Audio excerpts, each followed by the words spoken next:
સ્વાગત છે। તો આજે હું આ પંખીનું શાક લઈને આવી છું। તો જો આપણે આવી રીતનું આવે છે એના આપણે બી અને ઓલા સાલ કાઢી લેવાની, પછી આવી રીતે સુધારી લેવાનું। હવે આપણે બનાવવાનું શરૂઆત કરશું। તો ચાલો તમે જોઈ શકો છો। આમાં મેં 2 પાવડા તેલ લીધું છે। તેલ ગરમ થાય,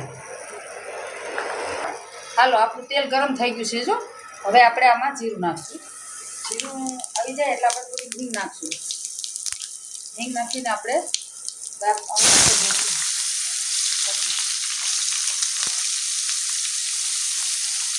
જોઈ શકો છો।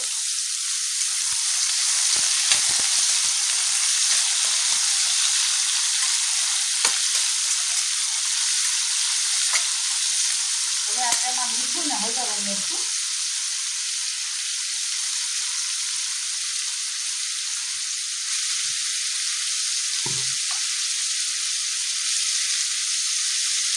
સ્વાદ અનુસાર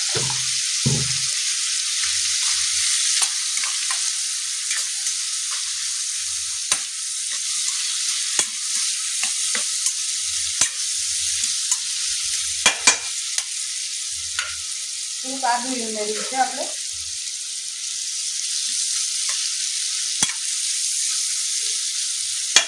હવે આપણે ઢાંકી મીઠા હળદરમાં પાકવા દઈશું એને સરસ મજાનું। હાલો આપણે જોઈ શકો છો, જો આપણે પાકવા આવ્યું છે। હવે મીઠા હળદરમાં આવી રીતે શેક કરવાનું તમારે। જો જોઈ શકો છો, તો આવી રીતે પાકવા આવ્યું છે। તો મેં આવી રીતે હવે આપણે એમાં મસાલા કરશું। હાલો તો મસાલા કરશું। તો આપણે એમાં હળદર મીઠું તો નાખ્યું છે પહેલાં।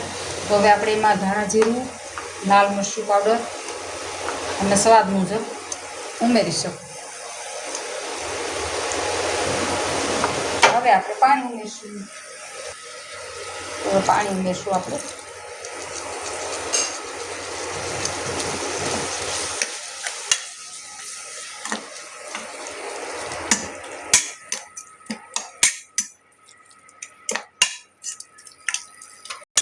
હવે તેલ છૂટું પડી ગયું છે, તો હવે આપણે પાણી ઉમેરશું થોડું।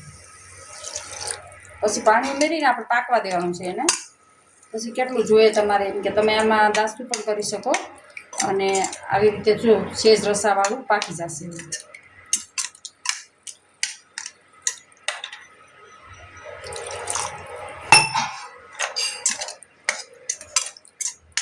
હવે પાકવા દેવાનું છે આપણે, ઢાંકીને રાખી દઈશું।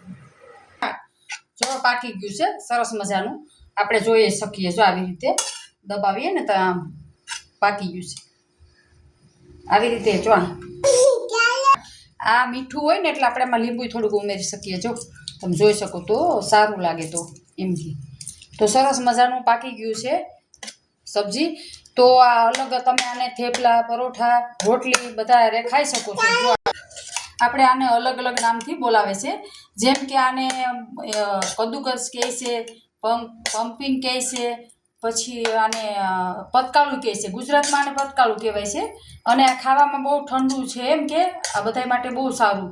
બધા ઓછું બનાવે છે શાક, પણ જો આવી રીતે બનાવીને તમે સરસ મજાનું ખાશો ને તો આ રોટલી હારે પણ સારું લાગે છે। રોટલી રોટલા બધા હારે ખાઈ શકો તમે। અને જો અલગ અલગ જો તમને આ રેસીપી ગમી હોય પમ્પકિનના શાકની, તો મારી ચેનલને લાઈક કરજો, શેર કરજો, સબસ્ક્રાઈબ કરજો અને કમેન્ટમાં કહેજો કે તમને ગમ્યું કે નહીં। રાધે રાધે।